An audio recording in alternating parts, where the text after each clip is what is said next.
ایک 1000 آدمی نے مل کے پکڑا، گرفتار نہیں ہوتے تھے صحابی، 1000 آدمی نے گھیرا ڈالا، گرفتار کر کے لے گئے۔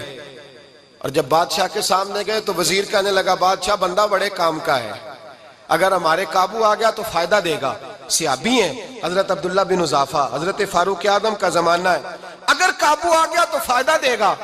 بادشاہ کہنے لگا کیوں، کیا خوبی ہے؟ کہنے لگے ہم 1000 آدمی تھے، یہ اکیلا قابو نہیں آ رہا تھا، 1000 آدمی تھے، اگر ہماری فوج میں شامل ہو گیا تو بہت بڑا جرنیل ملے گا۔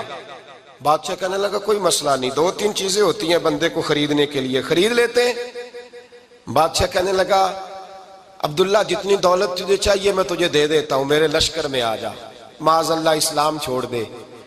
حضرت عبداللہ بن حذافہ کیا فرماتے ہیں؟ فرماتے ہیں بڑا تو بیوقوف ہے، میں نے دولت کمانی ہوتی تو مدینے میں بیٹھ کے تجارت کرتا، میں دولت کمانے نہیں نکلا، میں تو رسول اللہ کی رضا کمانے کے لیے نکلا۔